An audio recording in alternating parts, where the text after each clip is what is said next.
The idea of resisting God is an idea which kicks against culture. It's an idea which is rooted in nonconformity. Our nonconformity proceeds from it. In the book of Isaiah, in the 14th chapter, in the 12th verse, it says, "How art thou fallen from heaven, O Lucifer, son of the morning? How art thou cut down to the ground, which didst weaken the nations? For thou wast said in thine heart, I will ascend into heaven. I will exalt my throne above the stars of God.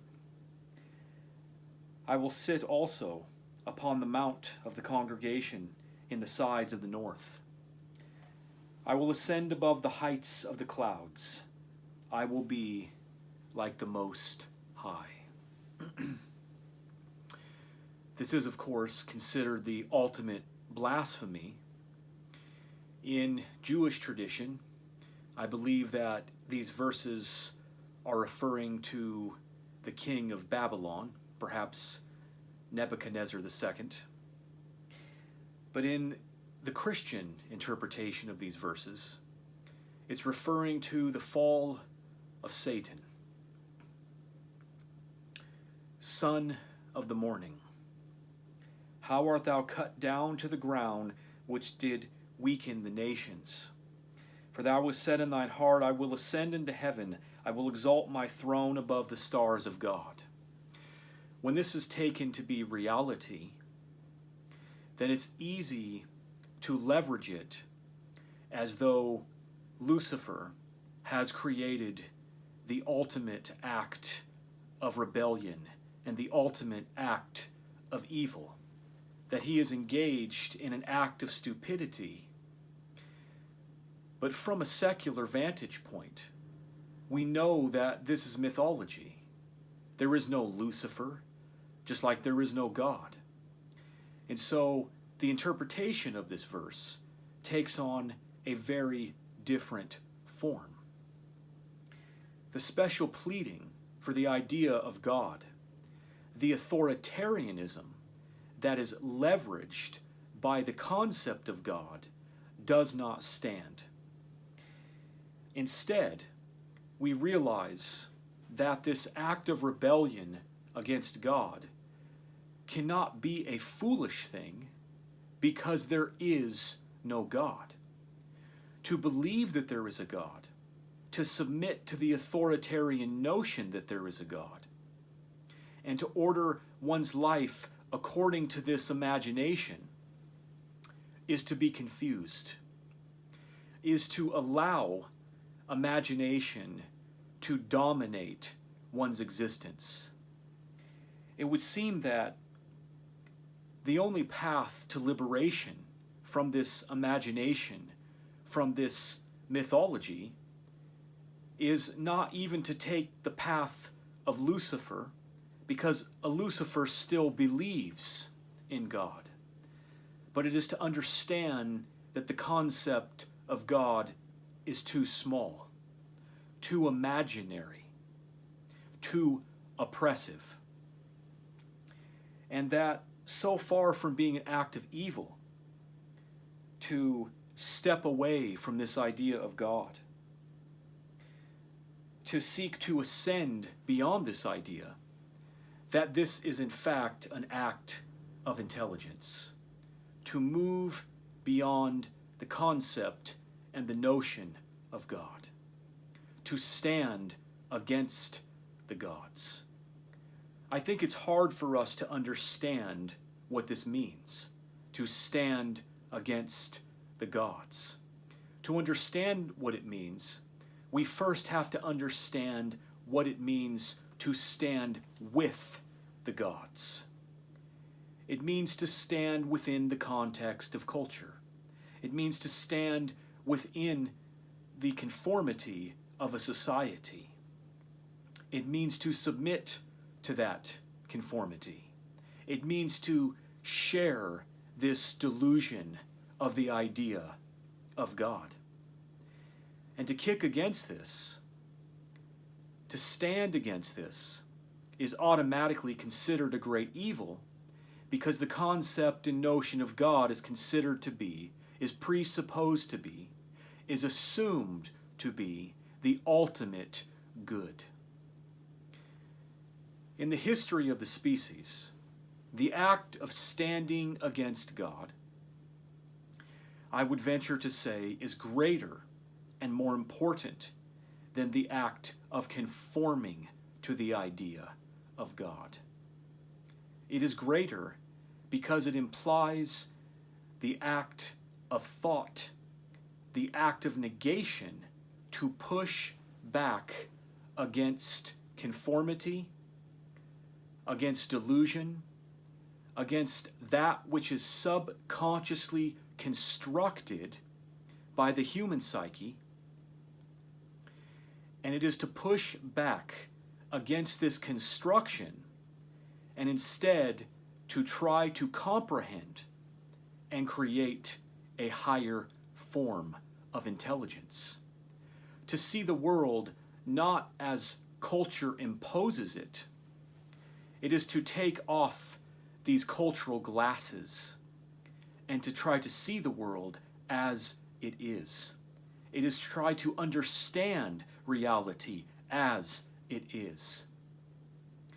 It is to try to interact with reality, to overcome the oppression of reality as it is, not to invent imaginary oppressions, not to invent an imaginary triumph over imaginary oppressions, but to see the concrete oppressions of existence, the concrete limitations, the concrete challenges of existence, and to try to push back against these oppositions, these oppressions, with the power of thought.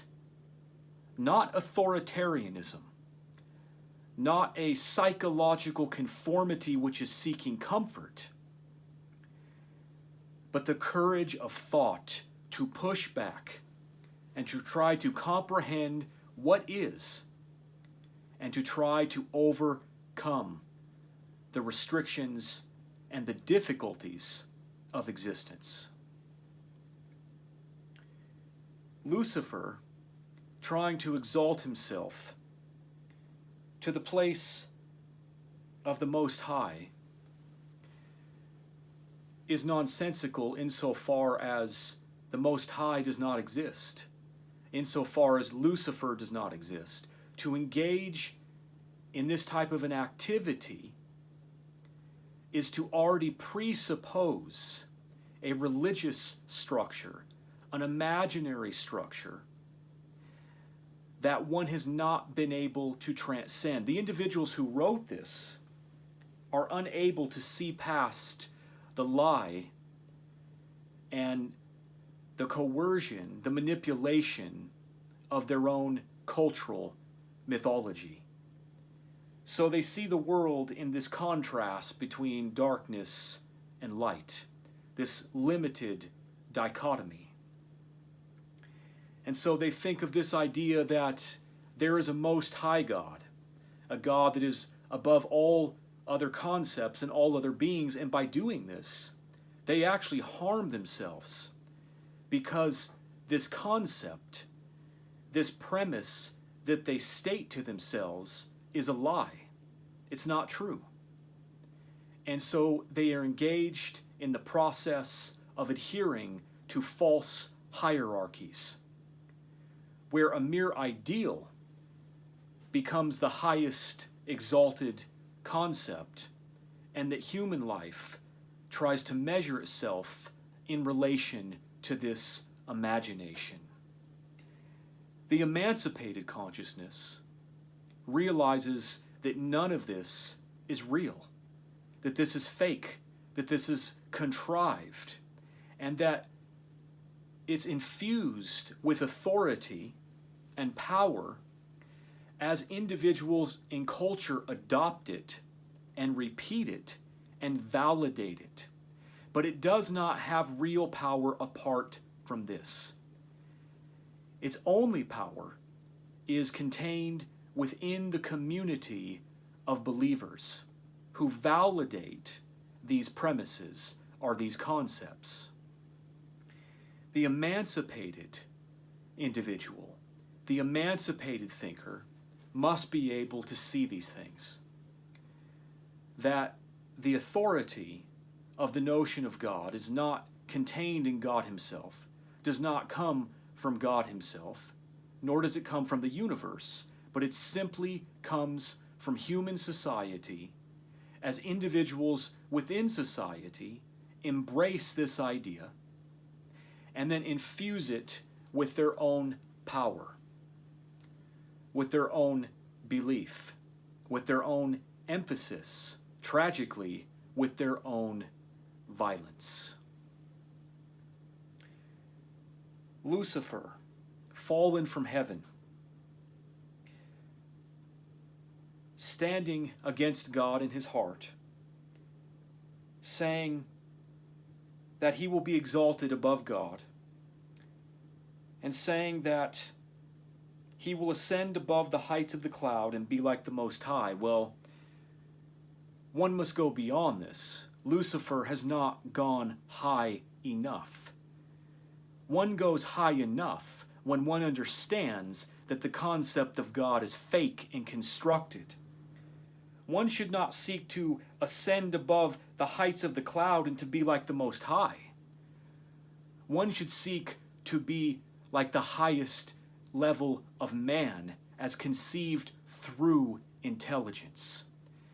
Because God was created, because the concepts and attributes of God are the result of the human imagination, the human imagination can do greater than the imagination that it has constructed in the formation of God. The human can do greater than the idea of value, morality, justice that it has constructed in the notion of God. It can do greater because the ideas that it made up about God were made up. They were constructed. So humans can construct better.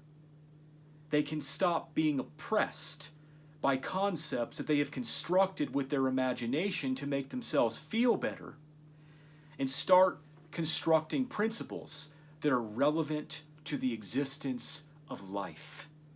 Principles that enhance the quality of life. Not mere ideals of beings who stand as sadistic tyrants over the species, with a primitive morality and lords down in rageful justification, saying that other humans have the right to massacre other humans in his name. This should be the highest blasphemy. This should be the great evil. The good is when humans understand that they have need of each other. The good is when humans understand that they fool themselves with machinations of God. The good is when they transcend these machinations and they create greater concepts and higher values. To stand against God in the long stream of history signifies one of the most important acts that could ever be done within our species, because it means that the primate is not taken captive by his own imagination, by his own lies. He does not project a celestial sadist to dominate over him and his children and his neighbor. But he has transcended this and is engaged in the process of expanding his quality of life by thinking about life and by creating values that are relevant to life. What is most necessary is not the act of conformity, is not the act of a rebellion that exists within the confines of a false mythology, but a consciousness that escapes the lie of this mythology and can, for the very first time, begin to create and construct higher values.